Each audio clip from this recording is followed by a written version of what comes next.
Hello everyone, welcome to my UPSC. हम already 7 test general studies के already कर चुके हैं। ये 8वां टेस्ट है। आपकी कोई भी क्वेरी है कमेंट सेक्शन में पूछिए, आपको रिप्लाई मिलेगा। खुशी की बात यह है, ये प्रैक्टिस टेस्ट करवा रहे हैं। आप में से कुछ लोग सब्सक्राइब कर रहे हैं, कुछ लोग नहीं कर रहे हैं। So please it's my humble request, channel को सब्सक्राइब कीजिए। एक और अच्छी बात यह है कि टेस्ट 1 से और टेस्ट 8 तक जितने भी टेस्ट हुए हैं और आने वाले जो भी टेस्ट हैं, अब उनका डायरेक्ट लिंक पीडीएफ का आपको इसी के डिस्क्रिप्शन बॉक्स में मिल जाएगा। 1 से टेस्ट 7 तक और ये 8वां टेस्ट है, इसका भी डिस्क्रिप्शन में मिल जाएगा। ये वीडियो अपलोड होता है उसके विथिन 2-3 आवर में, आप चेक कर लीजिएगा। आपको नीचे डिस्क्रिप्शन में पीडीएफ का लिंक मिल जाएगा, वहाँ से डायरेक्ट जाके डाउनलोड कर लीजिए। अब आपको ज़्यादा परेशान नहीं होना है। और चैनल को सब्सक्राइब जरूर कीजिए, आप लोग सब्सक्राइब नहीं कर रहे हैं प्लीज़। Let's begin. ऑपरेशन देवी शक्ति के संबंध में निम्नलिखित में से कौन सा कथन गलत है? ऑपरेशन देवी शक्ति ये एनडीआरएफ द्वारा जारी उत्तराखंड में भूस्खलन से बचाव का राहत अभियान है, ये सही है। यह अफगानिस्तान से भारतीय नागरिकों और विदेशी नागरिकों को निकालने के लिए भारतीय सशस्त्र बलों का एक अभियान है, यह भी सही है। ये दोनों ही स्टेटमेंट सही है। सो इसका करेक्ट आंसर होगा, क्वेश्चन पूछ रहा है गलत कौन सा है, तो इसमें दोनों सही है, तो गलत कौन सा है? कोई भी गलत नहीं है, डी आंसर होगा, कोई भी गलत नहीं है। ये जो अफगानिस्तान में फंसे हुए लोग थे उनको निकालने के लिए, और ये उसी टाइम ये उत्तराखंड में भूस्खलन हो गया था, तो दोनों के लिए ही ये ऑपरेशन था, ऑपरेशन देवी शक्ति। इसमें अराउंड 800 प्लस लोगों को अफगानिस्तान से निकाला जा चुका है, काबुल से। तो आप ये ध्यान रखिएगा, ये इंपॉर्टेंट क्वेश्चन है। नेक्स्ट क्वेश्चन, कर्मयोगी डिजिटल लर्निंग फैसिलिटी के संदर्भ में निम्नलिखित कथनों में से कौन सा कथन गलत है? इनमें से कौन सा कथन सही नहीं है? क्वेश्चन को बहुत अच्छे से पढ़ना होगा आपको। कर्मयोगी डिजिटल लर्निंग फैसिलिटी, इसका उद्देश्य सेना की कार्मिक क्षमता निर्माण के माध्यम से शासन में सुधार करना है, ये गलत है। यह डिजिटल लर्निंग प्लेटफॉर्म नागरिक केंद्रित सुधारों को और आगे बढ़ाने में मदद करेगा, ये सही है। सो इसका करेक्ट आंसर होगा फर्स्ट वन, पहला स्टेटमेंट गलत है। हाल ही में भी रिसेंटली केंद्रीय जो कार्मिक मंत्री हैं, उन्होंने डीओपीटी, जो department of personal and training है, कार्मिक एवं प्रशिक्षण विभाग, इसके तहत जो सिविल सेवक हैं उनके लिए डिजिटल लर्निंग सुविधा कर्मयोगी का उद्घाटन किया है। सिविल सर्वेंट्स के लिए, आईएएस ऑफिसर वगैरह, इनके लिए यह डिजिटल लर्निंग प्लेटफॉर्म है जो नागरिक केंद्रित सुविधाओं को भी आगे बढ़ाने में मदद करेगा। और सरकार ने जो सिविल सेवा क्षमता निर्माण के लिए जो राष्ट्रीय कार्यक्रम है, इसको कब लागू किया है? अभी रिसेंटली किया है, सितंबर में, 2 सितंबर को किया है ये मिशन कर्मयोगी। आप इसको जरूर ध्यान रखना।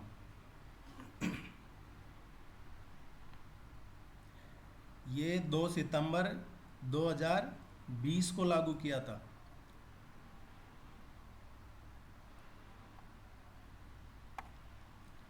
युद्ध अभ्यास नामक सैन्य अभ्यास किन 2 देशों के बीच आयोजित किया जा रहा है?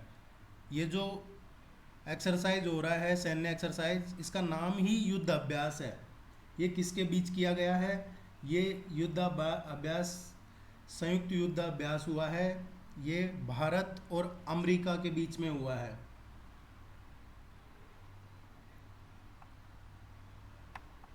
ऑटोमोबाइल उद्योग के कारण किस शहर को डेट्रॉइट ऑफ इंडिया कहा जाता है?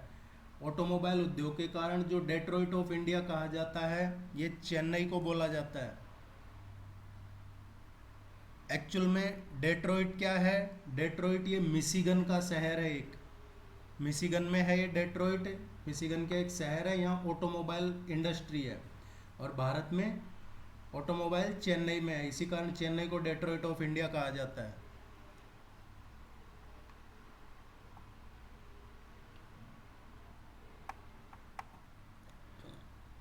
भारत के कृषि मंत्रालय के विपणन एवं निरीक्षण का मुख्य निदेशालय कहाँ है? कृषि मंत्रालय का जो विपणन और निरीक्षण है, इसका हेडक्वार्टर फरीदाबाद में है। फरीदाबाद में है। और इसकी स्थापना कब हुई है? इसकी स्थापना हुई है 1935 में, 1935।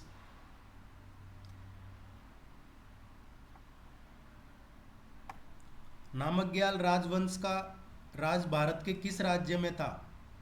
ये जो नामग्याल हैं, इनकी स्थापना हुई थी एक्चुअल में 1642 में। और स्वतंत्रता के बाद जो सिक्किम है स्वतंत्र राज्य था। 16 मई 75 को सिक्किम भारत में शामिल हुआ और भारत का 22वां राज्य बन गया था। तो ये नामग्याल राजवंश सिक्किम में है, पहले था।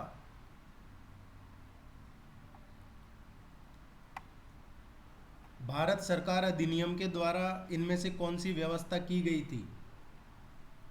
भारत सरकार अधिनियम के अकॉर्डिंग इनमें से जो व्यवस्था की गई थी, प्रांतीय स्वायत्तता, संघीय न्यायालय की स्थापना, केंद्र में अखिल भारतीय संघ, ये सभी भारत सरकार अधिनियम जो 1935 है, अगस्त में पारित हुआ था। ये अगस्त 1935 में इसमें सारी व्यवस्थाएं की गई थी।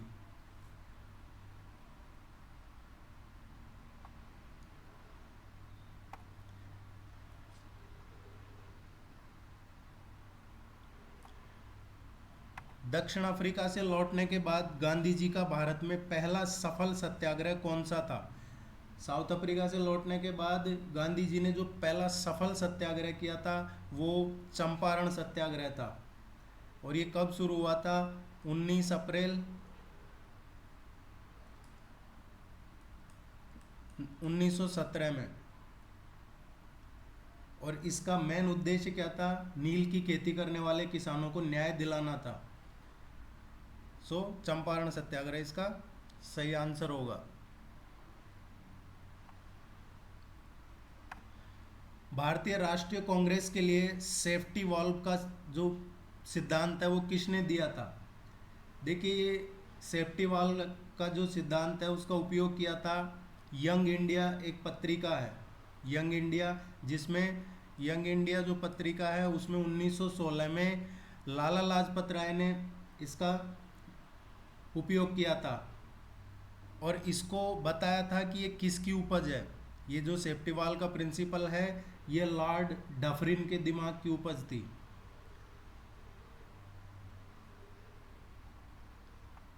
ऐसा इस पत्रिका में लाला लाजपत राय ने बताया था।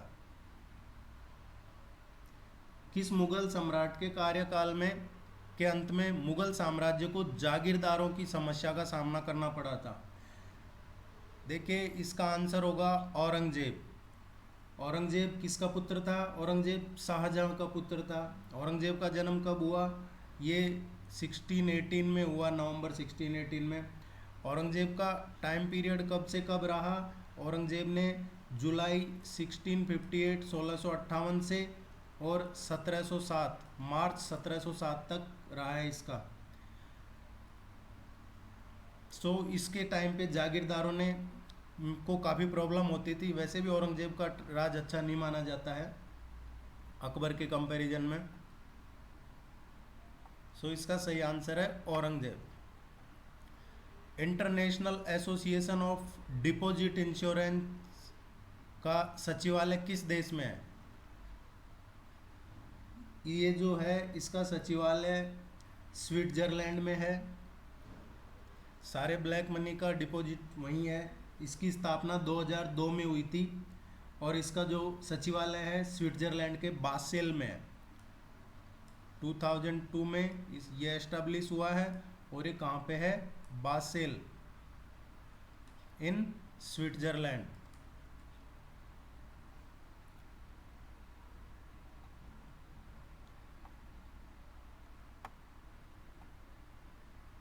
निम्नलिखित में से क्या M2 के बारे में कौन सा सही है?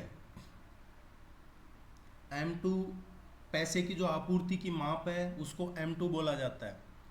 पैसे की जो आपूर्ति की माप है उसको M2 बोलते हैं। अब M2 क्या होता है?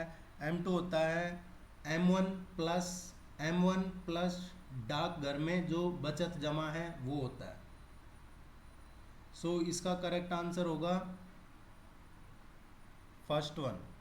M1 प्लस डाकघर में जो बचत जमा है वो M2 होता है।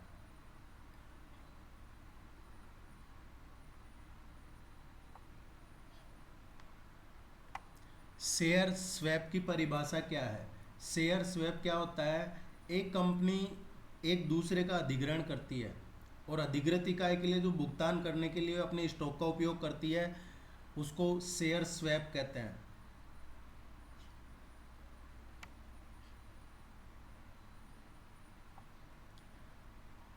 पश्चिम बंगाल में सलबोनी क्यों फेमस है? सलबोनी किस चीज़ के लिए फेमस है? वेस्ट बंगाल में सलबोनी फेमस है। यहाँ पे आधुनिक मुद्रा नोट प्रेस है।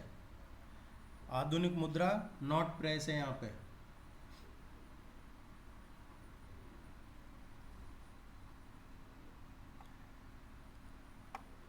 मूल्य स्थिरीकरण निधि योजना किस माल के लिए हुई? ये जो मूल्य स्थिरीकरण निधि योजना है ये इसकी शुरुआत हुई है 2003 में। इसको शुरू किया गया था और ये किसके लिए किया गया था? ये किया था चाय, कॉफ़ी, रबर, तंबाकू, इसके लिए किया था।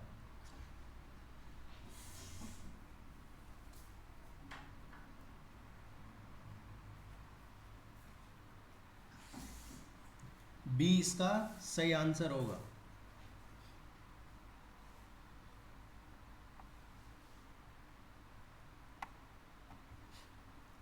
निम्नलिखित में कौन सा कथन सही है? इसमें कौन सा कथन सही है?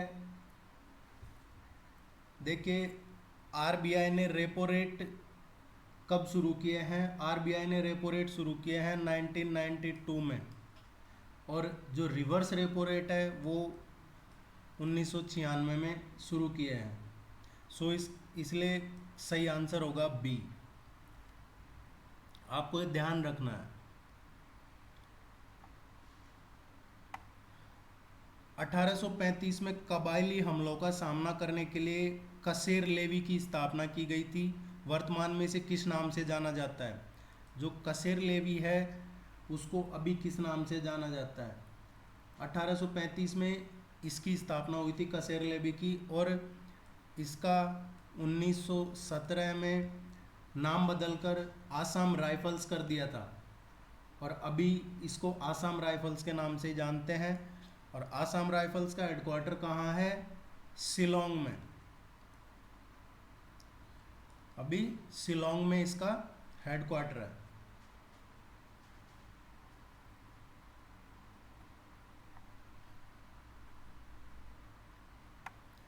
आदि ग्रंथ का संकलन किस सिख गुरु ने किया था?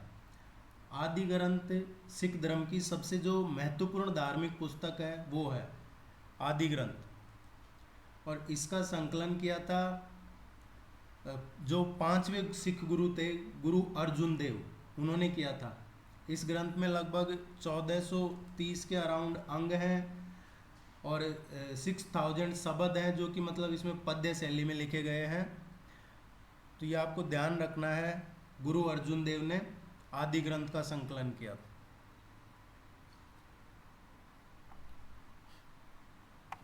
पहले गोलमेज सम्मेलन के दौरान भारत के वायसराय कौन थे? जो पहला गोलमेज सम्मेलन हुआ था, राउंड टेबल कॉन्फ्रेंस, ये लंदन में हुआ था और कब हुआ था? पहला 1930 से 31 नवंबर 1930 से जनवरी 1931 के बीच में हुआ था। इस सम्मेलन का अध्यक्षता किसने की थी? इसकी अध्यक्षता की थी जो ब्रिटिश प्राइम मिनिस्टर थे रैमसे मैकडोनाल्ड, उन्होंने इसकी स्थापना की थी। उस टाइम भारत के वायसराय कौन थे? भारत के वायसराय थे लॉर्ड इरविन।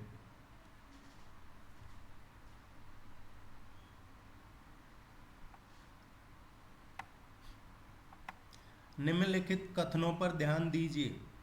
उपराष्ट्रपति जो राज्यसभा के पदेन अध्यक्ष भी है, संसद का सदस्य नहीं है। उपराष्ट्रपति जो राज्यसभा के पदेन अध्यक्ष भी है, वो वोट देने का अधिकार नहीं है। इनमें से सही कौन सा है? देखिए, उपराष्ट्रपति राज्यसभा का पदेन सभापति होता है, उपराष्ट्रपति संसद का सदस्य नहीं होता है। सो दोनों ही करेक्ट है।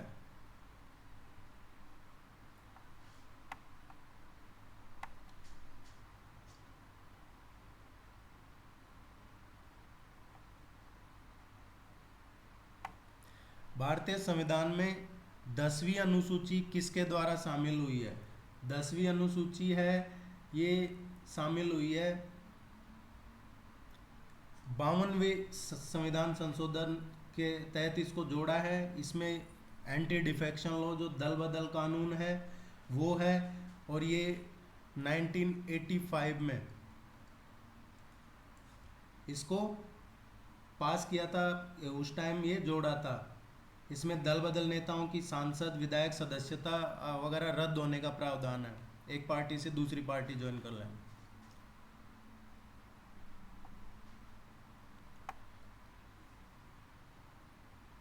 निम्नलिखित पर ध्यान दीजिए। इनमें से कौन से स्थायी है? देखिए, विधान परिषद है, संसद का उच्च सत्र है, नगर निगम है, इनमें से कौन सा स्थायी है? जो राज्यों में विधान परिषद और केंद्र में जो राज्यसभा है वो स्थायी सदन होते हैं, और जो नगर निगम है ये स्थायी नहीं होते हैं, बाकी ये स्थायी होते हैं।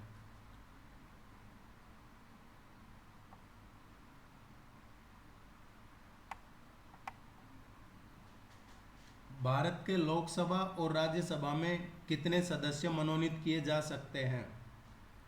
लोकसभा और राज्यसभा में, लोकसभा में 2 और राज्यसभा में 12 सदस्य मनोनीत किए जा सकते हैं। लोकसभा में कुल 2 सदस्यों में एंग्लो भारतीय समुदाय के सदस्य मनोनीत किए जा सकते हैं, जबकि जो राज्यसभा है उनमें जो 12 सदस्य मनोनीत किए जाते हैं वो आर्ट, कल्चर, सोशल सर्विसेज इनसे हो सकते हैं। ये क्वेश्चन इसलिए आया है, अभी रिसेंटली सुप्रीम कोर्ट में किसी ने फाइल किया है केस वगैरह, जो रंजन गोगोई थे अभी CJI, और वो राज्यसभा में उनको नॉमिनेट किया है राज्यसभा के मेंबर एज ए, तो उसके लिए किया है कि वो एलिजिबल ही नहीं है, ऐसा इस तरीके का कोई केस किया है, इसलिए क्वेश्चन आपके लिए बनाया है।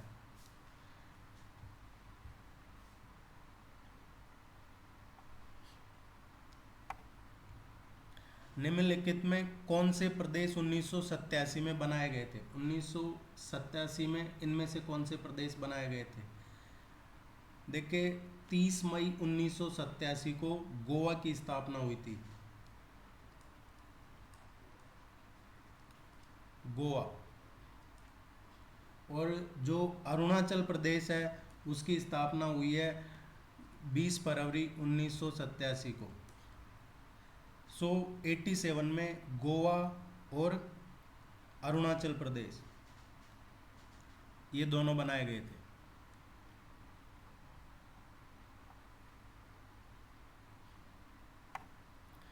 विदेशी क्षेत्राधिकार किस सूची में आता है? जो विदेशी क्षेत्राधिकार है वो किस सूची में आता है? विदेशी जो क्षेत्राधिकार है वो सेंट्रल गवर्नमेंट की केंद्र सूची में आता है। ये अभी इसलिए चल रहा है ये क्वेश्चन ट्रेंड में, बिकॉज पहले कुछ कोई फोन टैपिंग से रिलेटेड इशू हुआ था जिसमें वेस्ट बंगाल गवर्नमेंट ने खुद से केस फाइल कर लिया कि हम जांच करेंगे इसकी, जबकि वो उनके क्षेत्र में आता ही नहीं है। भाई अगर कोई इसमें ये फॉरेन मीडिया ने से रिलीज हुआ है, फॉरेन मीडिया, तो फिर या कोई भी फॉरेन से रिलेटेड चीज़ है वो सेंट्रल गवर्नमेंट के अंडर में आता है, बाकी फिर कोर्ट डिसाइड करेगा। जलवायु परिवर्तन आकलन के लिए भारतीय नेटवर्क में संस्थानों की संख्या क्या है?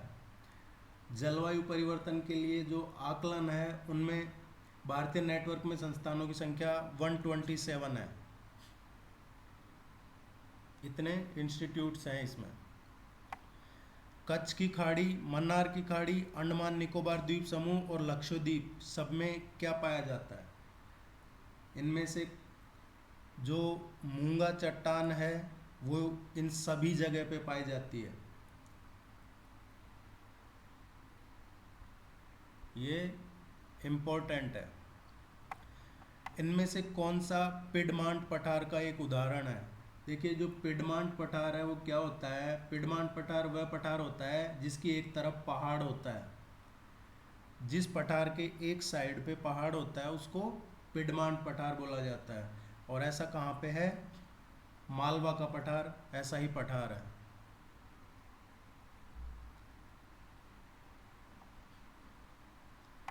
निम्नलिखित में से किस राज्य में भारतीय खगोलीय वेधशाला स्थित है? जो भारतीय खगोलीय वेधशाला है वो लेह में है, लद्दाख में। लेह लद्दाख में है। और ये जो भारतीय खगोल भौतिक संस्थान है बेंगलोर में, उसके द्वारा इसको संचालित किया जाता है। तो इसका आंसर ये ठीक नहीं है, ये सी है, ये लेह में है। जो यूटी है लद्दाख, वहाँ पे है।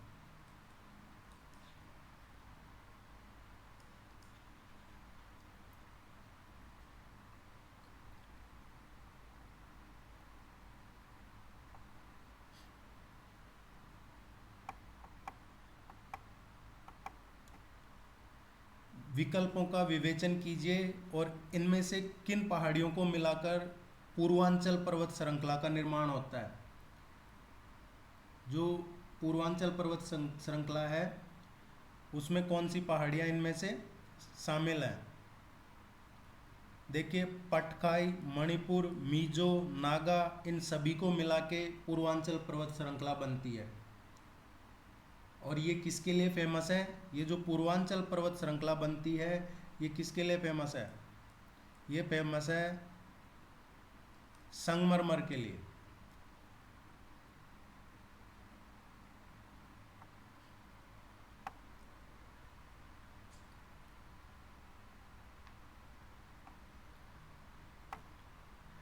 प्रसिद्ध पर्यटक स्थान चाथमसा मिल, बंडूरवाच, माउंट एरियट व चूना पत्थर की गुफाएं किस राज्य केंद्र शासित प्रदेश में स्थित हैं? ये सभी हैं चाथमारा मिल, अंडमान निकोबार द्वीप समूह में चाथम द्वीप में स्थित है। कहाँ पे है? चाथम जो द्वीप है अंडमान निकोबार में, वहाँ चाथमारा मिल है, वहाँ पे है ये।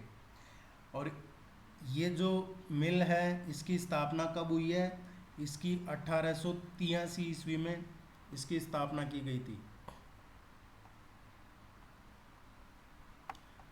रबर बोर्ड ऑफ इंडिया किस स्थान पर है? रबर बोर्ड ऑफ इंडिया है ये केरल में है, केरल के कोट्टायम में है ये। और इसकी स्थापना कब हुई है? 1947 में। इस बोर्ड का हेडक्वार्टर केरल के कोट्टायम में है।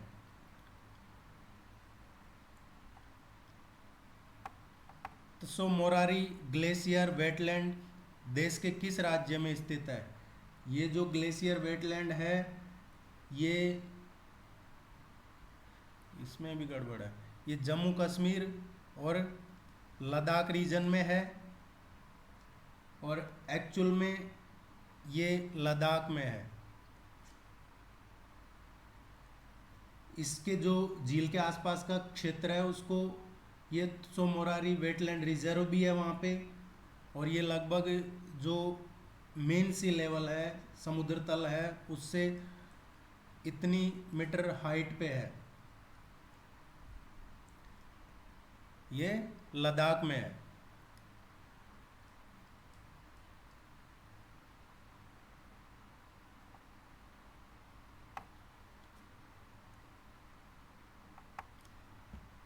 अरनमुला कन्नड़ी को जीआई टैग प्राप्त हुआ है। अरनमुला कन्नड़ी क्या है?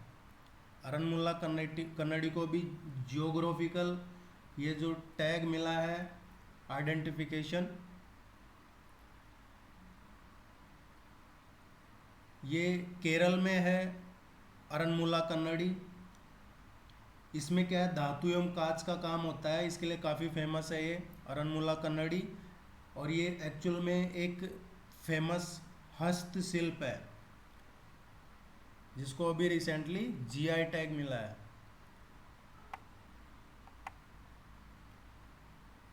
आपको जीआई टैग के बारे में ज़रूर पढ़ना चाहिए, जीआई टैग क्या होता है और किन किन स्टेट्स को ये मिला हुआ है। और जीआई टैग का क्वेश्चन एक्सपेक्टेड होता है, तो आप कम से कम अभी रिसेंटली जो 2020 और 2021 इनमें किस किस जगह पे और किन जो चीज़ें हैं उनको जीआई टैग मिला है, ये इसकी एक लिस्ट बना लो और उसको याद करना।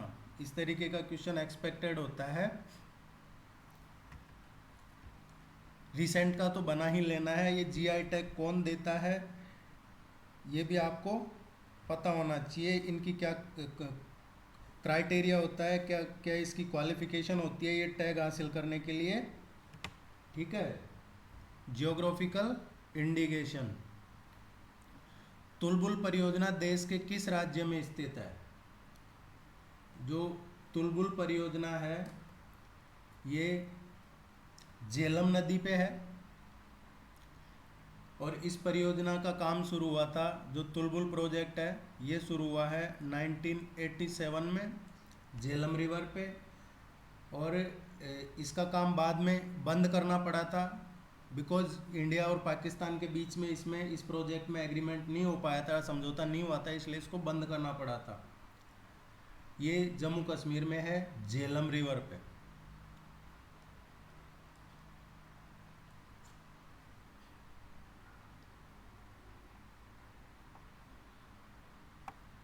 निम्नलिखित में से किस राज्य का जनसंख्या घनत्व सर्वाधिक है?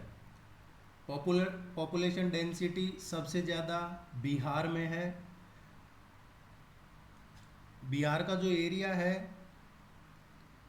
इतना वर्ग किलोमीटर है अप्रोक्सीमेट,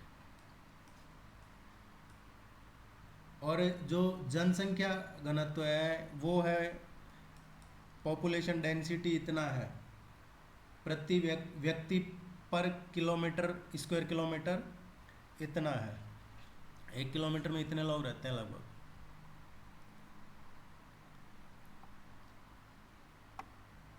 निम्नलिखित में से किसे गोवा की फेंजी राजधानी कहा जाता है? गोवा की फेनी राजधानी कहा जाता है। गोवा की जो फेनी राजधानी बोला जाता है वो सत्तरी को बोला जाता है। ये नॉर्थ गोवा में स्थित है। और सत्तरी कहाँ पे है? नॉर्थ गोवा में।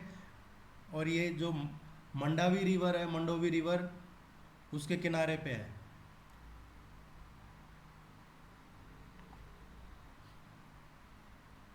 कृष्णा नदी पर स्थित अलमट्टी बांध को लेकर किन राज्यों के मध्य विवाद है? अलमट्टी डैम को, कृष्णा रिवर पे अलमट्टी डैम कर्नाटक और आंध्र प्रदेश के बीच में विवाद है।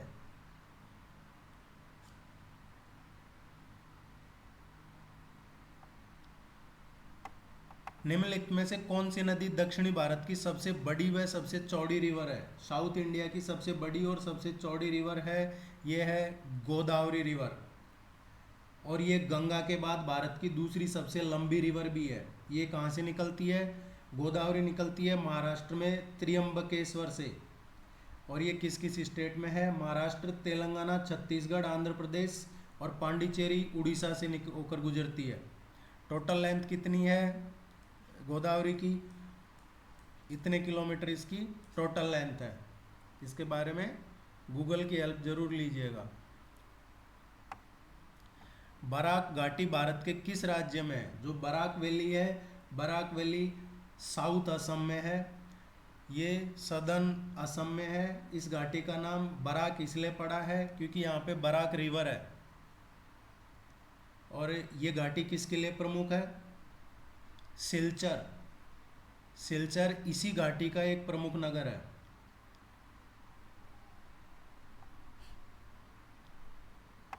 भारत का पहला एकीकृत बागवानी जिला किस राज्य में स्थित है?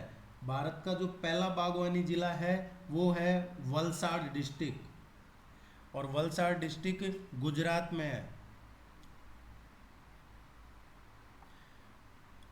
भारत में मूंगा रेशम किस एकमात्र राज्य द्वारा उत्पादित किया जाता है?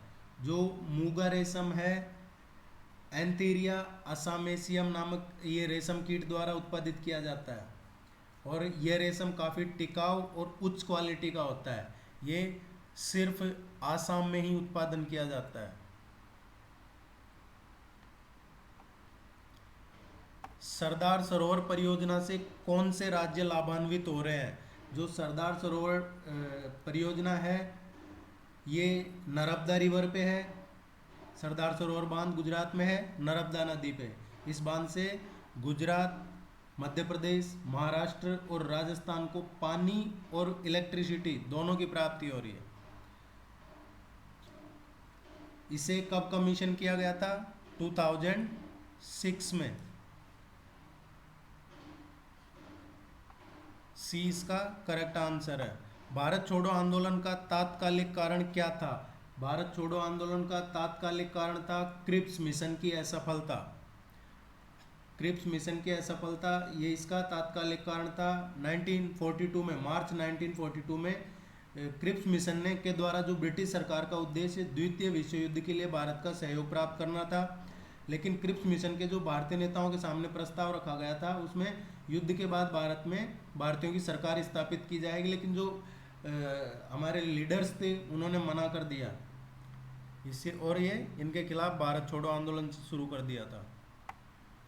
इनमें से किसने राष्ट्रीय प्रेस, राष्ट्रीय अखबार, राष्ट्रीय सोसाइटी, राष्ट्रीय स्कूल, राष्ट्रीय थिएटर, राष्ट्रीय स्टोर, राष्ट्रीय जिम्नेजियम और राष्ट्रीय सर्कस की स्थापना करके ब्रिटिश भारत में एक नेशनलिज्म शब्द को, राष्ट्रीय शब्द को लोकप्रिय बनाया था? ये राष्ट्रीय शब्द यहाँ से किसने बनाया था? जिनको राष्ट्रीय मित्रा भी बोला जाता है। राष्ट्रीय मित्रा किसको बोला जाता है? नवगोपाल मित्रा को। आजकल राष्ट्रीयता की चर्चा है इसलिए ये क्वेश्चन बना दिया आपके लिए। नवगोपाल मित्रा इसका सही आंसर है। राष्ट्रीयता सभी में होनी चाहिए। फतुल मुजाहिद्दीन के लेखक कौन है? फतुल मुजाहिद्दीन है, ये एक पुस्तक लिखी गई थी। इस पुस्तक में आग्नेय शस्त्रों का जिक्र किया गया है, और ये जब श्रीरंगपट्टनम युद्ध में अंग्रेजों को हराया था तब ये बुक लिखी थी। ये पुस्तक फतुल मुजाहिद्दीन टीपू सुल्तान ने लिखी है।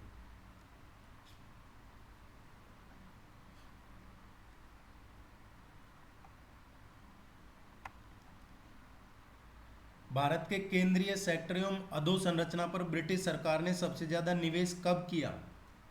भारत के जो केंद्रीय सेक्टर हैं इन पे 19वीं शताब्दी के दौरान ब्रिटिश सरकार ने, जैसे ट्रांसपोर्ट है, पोस्टल सर्विसेज हैं और अदर सर्विसेज भी हैं, जिससे ब्रिटिश सरकार एक्चुअली उसके खुद के उनके काम को आज सुगम बनाना चाहती थी, इसीलिए उन्होंने ये निवेश किया था।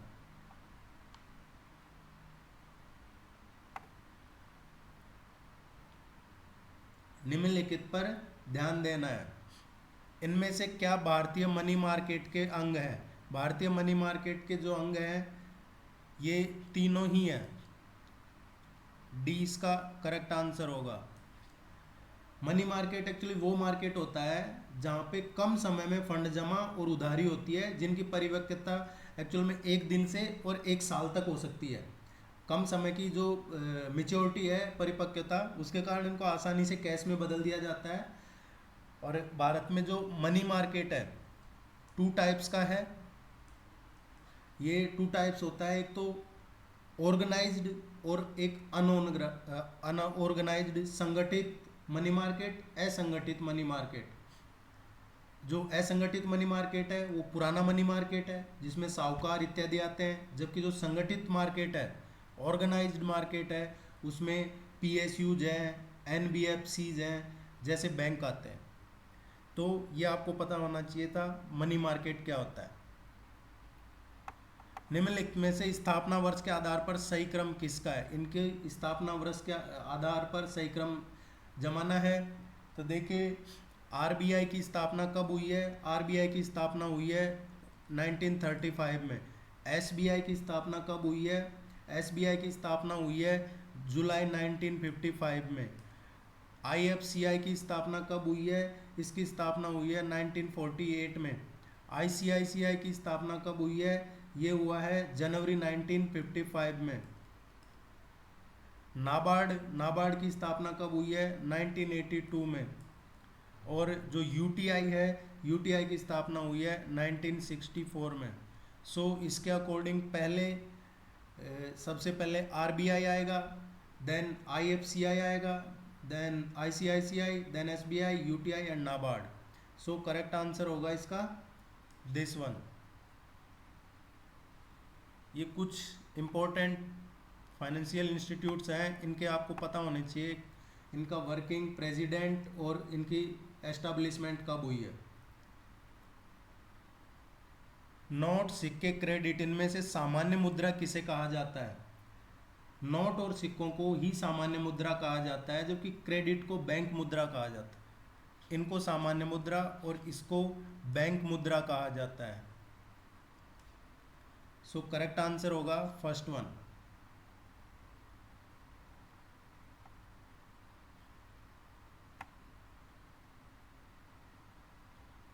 नेक्स्ट देखते हैं, चकमा और हाजोंग लोगों को किस उत्तर पूर्वी भारतीय राज्य में नागरिकता देने की मांग हाल ही में की गई है? चकमा और हाजोंग लोग, ये कहाँ पे की गई है?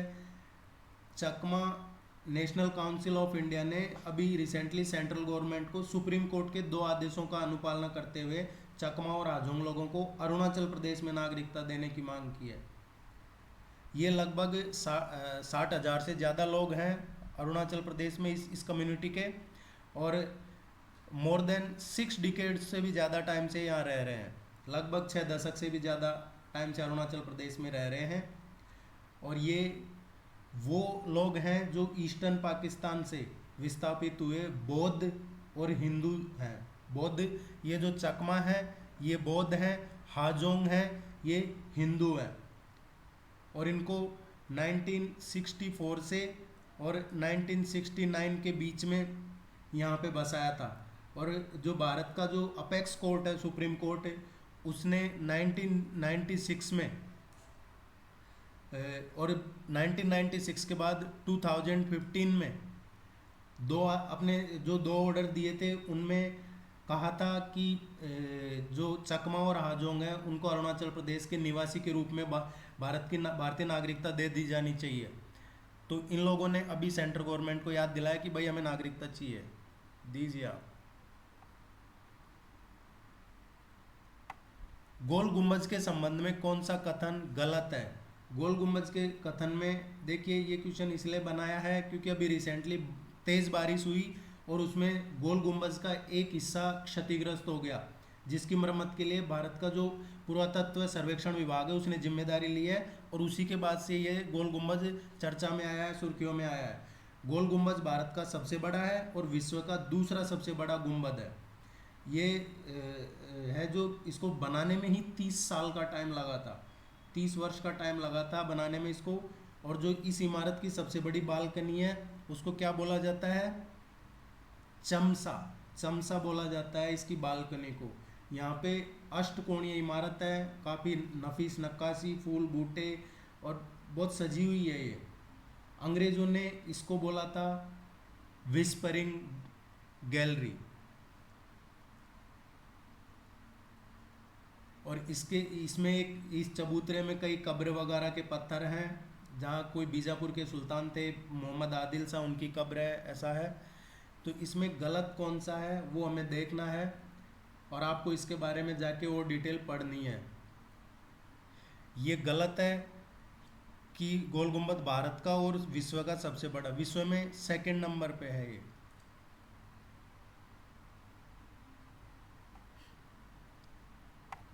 निम्नलिखित कथनों पर विचार कीजिए। इन पे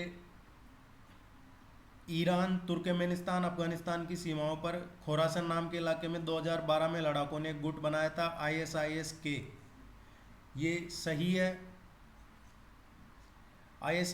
आईएसआईएस के गुट का अलकायदा से गठजोड़ है, ये इस्लामिक अमीरात की स्थापना पर बल देता है, ये भी सही है। अभी आपने देखा होगा काबुल एयरपोर्ट पे जो सुसाइड बॉम्बिंग हुई थी, उसमें जो मेन संदिग्ध था वो अफगानिस्तान में जो आईएस है उसी से रिलेटेड था, जिसे इस्लामिक स्टेट खोरासन भी कहा कहते हैं।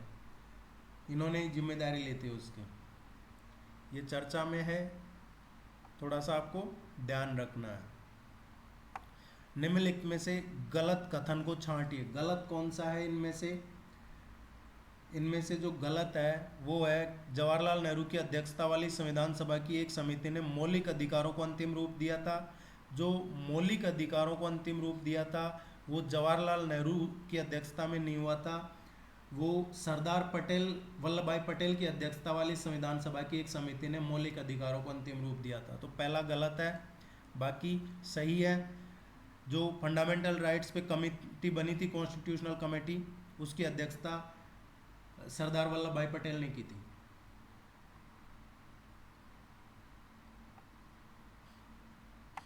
भारत में पंचायती राज के प्रसंग में 24 दिसंबर 96 की तारीख किस लिए जानी जाती है? ये जो दिसंबर 1960 है, इस दिन अनुसूचित क्षेत्रों में जो विस्तार करने वाला पंचायती अधिनियम 96 पास हुआ था।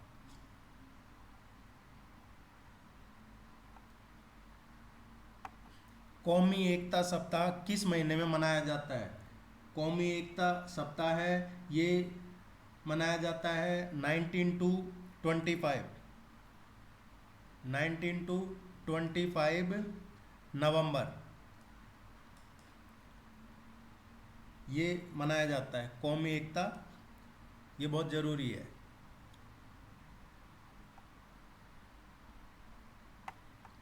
समान अवसर आयोग बनाने की सिफारिश किस समिति ने की थी? इक्वल अपॉर्चुनिटी आयोग बनाने की सच्चर जो कमेटी थी, सच्चर कमेटी ने ये रिकमेंडेशन दी थी कि एक इक्वल अपॉर्चुनिटी कमीशन होना चाहिए। निम्नलिखित में से कौन से वर्षों में राष्ट्रीय आपातकाल घोषित किया गया है? देखिए, जो नेशनल इमरजेंसी लगी है वो देश में अब तक 3 बार लगी है। फर्स्ट टाइम लगी थी जब नेफा नॉर्थ फ्रंटियर एजेंसी, जिसे अब अरुणाचल प्रदेश कहा जाता है, वहाँ पे चीनी आक्रमण हो गया था 1962 में। 1962 में चीन ने अटैक किया था यहाँ नेफा नॉर्थ फ्रंटियर एजेंसी, जिसे अब हम अरुणाचल प्रदेश कहते हैं। उस time prime minister Jawaharlal Nehru थे और ये जो इमरजेंसी है लगभग 6 साल तक चला था, जिसके कारण और इसके कारण 1965 में पाकिस्तान के साथ युद्ध की स्थिति, अलग से एक नए राष्ट्रीय आपातकाल की घोषणा नहीं करनी पड़ी थी। और जो दूसरा आपातकाल लगा है वो 1971 में लगा था। पाकिस्तान के साथ युद्ध शुरू होने की दशा में यह आपातकाल लगाया गया था, बांग्लादेश बना उस टाइम की बात है ये। और जो तीसरा आपातकाल लगाया था वो 25 जून 1975 को लगाया था। दूसरे और तीसरे आपातकाल की घोषणाएं मार्च 77 में समाप्त कर दी थी। और ये भी देखना जरूरी है कि जो 2 आपातकाल लगे थे, पहला और दूसरा, वो दोनों बाहरी आक्रमण के आधार पर लगे थे, जबकि तीसरा आक्रमण इंटरनल मैटर की वजह से लगा था, इंटरनल रीजन थे उनकी वजह से लगा था।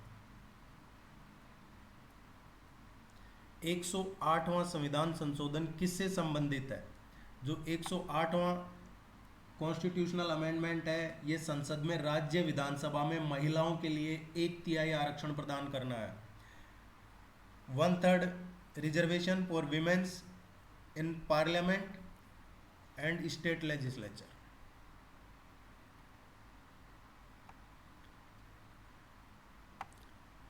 ये अभी सुप्रीम कोर्ट ने इस पे कमेंट किया है कि महिलाओं के लिए हर जगह 50% होना चाहिए, इसलिए हम ये क्वेश्चन आपके तैयार किया।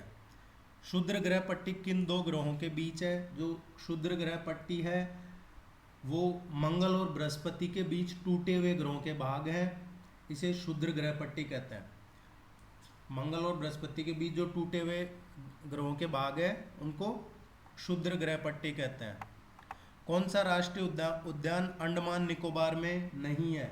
इनमें से कौन सा है जो अंडमान निकोबार में नहीं है?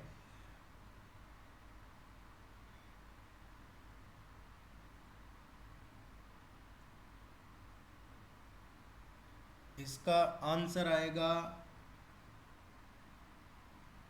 वनरून मरीन राष्ट्रीय उद्यान। नहीं, इसका ये होना चाहिए, ये अरुणाचल प्रदेश में है।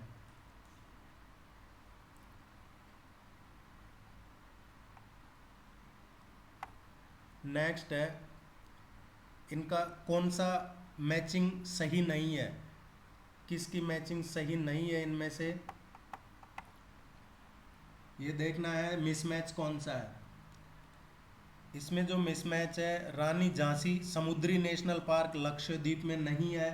रानी झांसी समुद्री नेशनल पार्क ये अंडमान एंड निकोबार द्वीप समूह में है।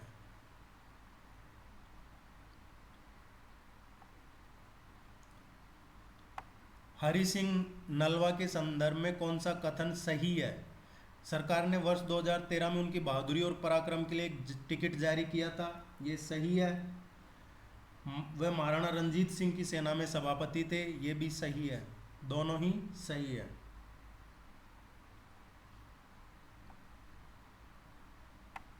ब्रिक्स देशों के कृषि मंत्रियों की 11वीं बैठक के संदर्भ में कौन सा कथन सही है? यह थीम खाद्य और सुरक्षा पोषण सुरक्षा के लिए कृषि जैव विविधता को मजबूत करने हेतु ब्रिक्स साझेदारी, ये सही है। भारत 2021 ब्रिक्स का अध्यक्ष रहा है, ये भी सही है। ये जो स्कीम है ये 2021 से 2024 तक के लिए अडॉप्ट किया गया है इसको।